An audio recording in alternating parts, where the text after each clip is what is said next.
I have had my food allergies since as long as I can remember, so basically 18 years.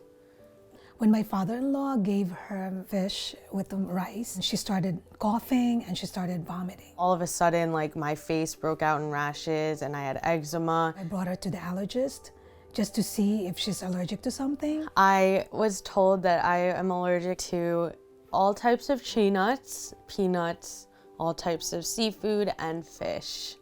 We found this very talented and innovative allergist, Dr. Shah, that actually is changing Cammie's life, our lives. I have been practicing for more than 20 years. Being an allergist is more like being a detective. What really interests me in medicine is getting a situation and finding the cause of the problem and then fix the underlying cause so that there's a long-term solution. And once I found out about Dr. Shah, I was kind of like shocked that this is a thing, that people can actually overcome their food allergies. Very important thing is patient history. That's why we spend a lot of time in trying to understand what symptoms they have, what triggers their symptom. We decide what testing they need, either skin test, blood test, or both, based on the history.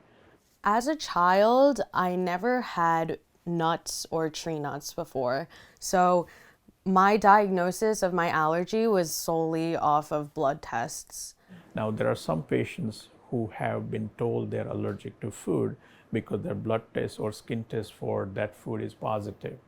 But if patient never had that food before, you do not know whether they're truly allergic or not. Someone can have a positive test, but not necessarily be allergic. Previous allergists that I've went to, they've told me just to stay away from those foods that, like, potentially they're probably going to kill you, so just don't eat them. And I felt like I've never had a chance to actually eat those things. I've always just been told avoid them, and it was just kind of disheartening, and I wanted to try those things. And that's the conventional recommendation, that avoidance is the best way to reduce exposure-related reaction. Science has evolved to the point where now you can offer oral challenge where you feed them under observation and see if they're truly allergic. But if you fail the challenge, then we consider oral immunotherapy. It's a therapy that changes the immune system, but it's given orally. That's why it's called OIT, or oral immunotherapy. If they are willing to commit extended period of time and the treatment, then we can help them desensitize or become desensitized to that food. So the whole purpose of oral food challenge is to get the proper diagnosis before any treatment is recommended. First visit, I didn't really know what to expect. I was kind of just like, I want to see what this is all about, and I just don't know if this is actually real. Like, is it possible for me to ever eat these things that I'm actually allergic to? My name's Suragi, and I'm the registered nurse here at Center for Asthma and Allergy. And my name is Chris, and I'm one of the medical assistants. I basically assist Suragi with anything she needs. A big chunk of my time is for oral food challenges. Once they come in for the food challenge, we challenge them at incremental doses until we can get them to a large enough dose that you would normally tolerate on any given normal day. And once they do that, they're allowed to go home, introducing that food into their diet freely. From start to finish, it's about 4.5 hours. Yeah, between 4 and 5 hours. So the first two steps are just topical. The first one is on the cheek, and then in between each step is 15 minutes, just to give the body time to kind of process it and see if there are any reactions. And if there's no rash, hives, itchiness, then we go on to the second step, which would be the bottom lip. And then again, we just wait to see any signs and symptoms of any allergic reaction. After 2, 3, or 4 steps, they may have runny nose, sneezing, hives. Then we stop the process. That time, the option to do the OIT is also discussed with the family, because if you pass the challenge, you do not need OIT. Can I just have someone check on Cammie? Yeah, what's going on? You got like a tightness on your throat. It feels tight.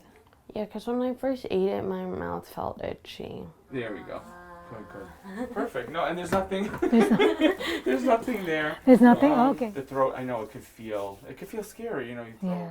In the beginning, I was nervous that I would have a strong reaction to some of the foods I was challenging, But when I had my first appointment with Dr. Shah, I definitely had that feeling of, wow, I feel safe here, and that it wouldn't ever get to that point of anaphylaxis. As long as the symptoms subside and, she has some water, she has a drink, she eats something, and she feels better, we can slowly at that point increase to the next dose. And if that's passed, then we move on to the actual solutions. It's more concentrated with pistachio. This is liquid pistachio? Syringe looks different because this is a different concentration. Every 15 minutes, they'll increasingly give me a higher concentration of the liquid form of the nut, and they'll keep going and check if I have a reaction. 15 minutes after that dose, then we move on to the actual physical allergen. They give me like a small piece of the nut and then eventually a whole nut, and it's really exciting.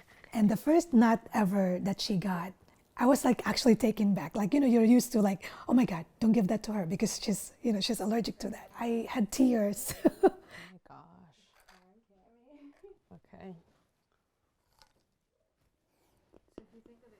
Mmm. You can taste it? Yeah. If you pass throughout all the steps without any signs or symptoms of an allergic reaction, then you're cleared to eat the food.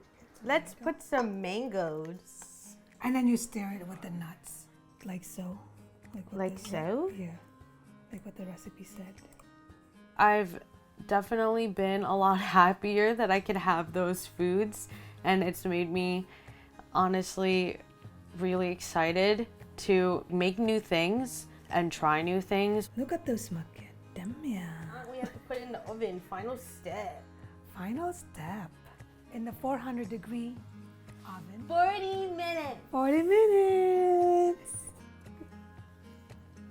When my family figured out that I could have all these new types of nuts, they were just very excited to see me try these things for the first time and actually share those experiences with them.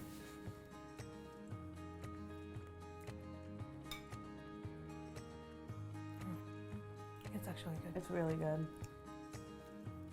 And you can actually taste the macadamia. I always tell Dr. Shah, too bad that, it took us 18 years to do this. And I know he always tells me that it's not too late, it's never too late. Whatever I do, it's not only my doing. I have a wonderful team. I'm absolutely proud of the team we have built. Our work has become meaningful, and we are finding meaning through our work. That one child, one family we work on, we know that their life is going to change. The whole family's life is going to change. Yeah. It's absolute joy for us to be doing that, and it doesn't feel like work.